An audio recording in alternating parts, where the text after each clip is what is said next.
Hi. So for this hackathon, what we built is Syndica.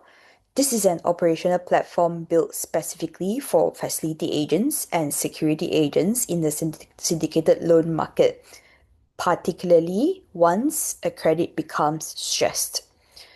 So at that point, the challenge is not just about understanding the documents, it's a lot about the agent's ability to execute decision very quickly under pressure and in a way that remains defensible months or years later.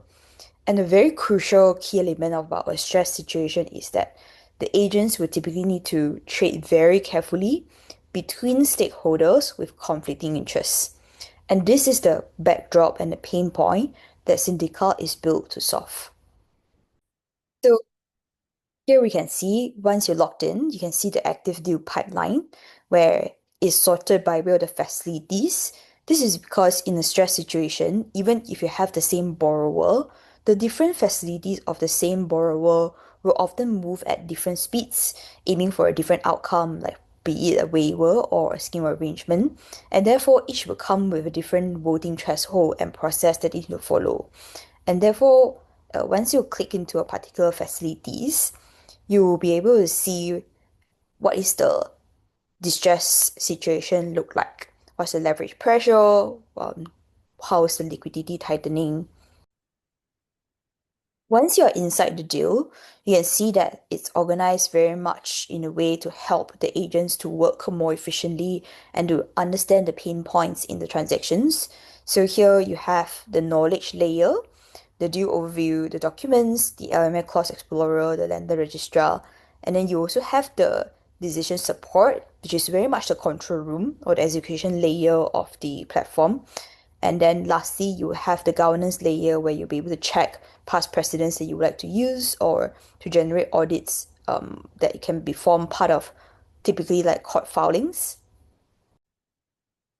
So taking a more specific look into like deal overview, here you see like agent memo, what's in the note to take account for, and the operation documents. And here under the LMA clause explorer, you'll be able to see what are the key clauses that the agents need to be mindful of.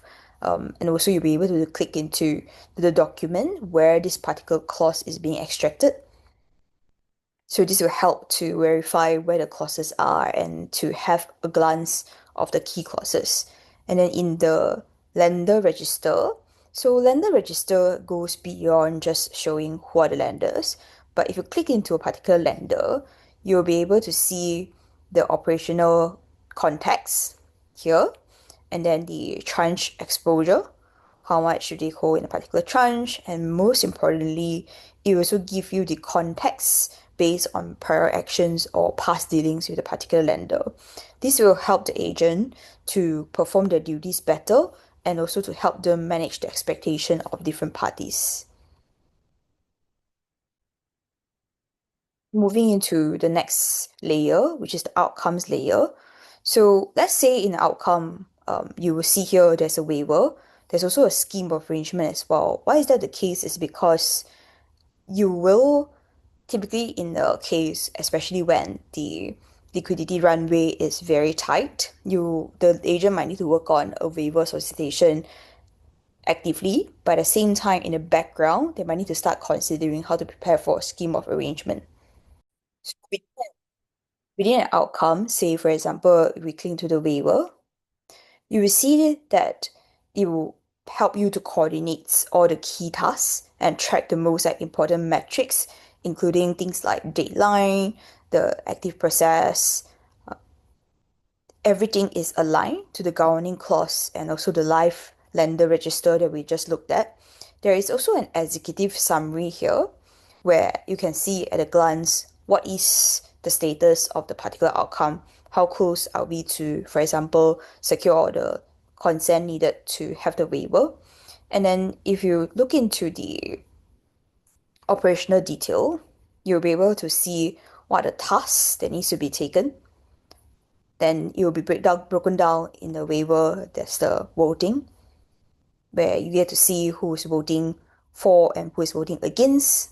And then in notices as well, you'll be able to distribute the notices right away typically through the clearing system, but also the contract details on file. So the legal audit is something that we'll touch upon. So it's just links to the audit and export center. This is the main execution room whereby you will be able to see what needs to be done as the agent. So here, simulation room is very interesting. We can run a demo to see what it's about. So you see that this is a conversation simulating the different roles, the different lenders, for example, in this particular distress situation. You have the Apex Fund talking to Global Heritage Bank, voicing their different view, whether they want to instruct acceleration or not. And then you see that what is like the outcome of this simulation. So this is to allow the agent to be the most like impartial and be very context aware of what the each fund or banks wants out of the particular outcome. So here you'll be able to maintain independence of the agent. And lastly, about the audit and export. So here, it's mainly to have verifiable audit packs, such as like lender snapshots, instruction records, and also compliance summaries. So these are the documents that would typically form part of court filings, sometimes even the witness statements or the regulatory submissions as well. So rather than having to go back and dig through files, emails, these records are generated as the process runs. So all in all, this is meant for agents to use it as an operational control room, helping them to decide and make decision that is procedurally sound, consistently executed, and defensible whenever if challenged.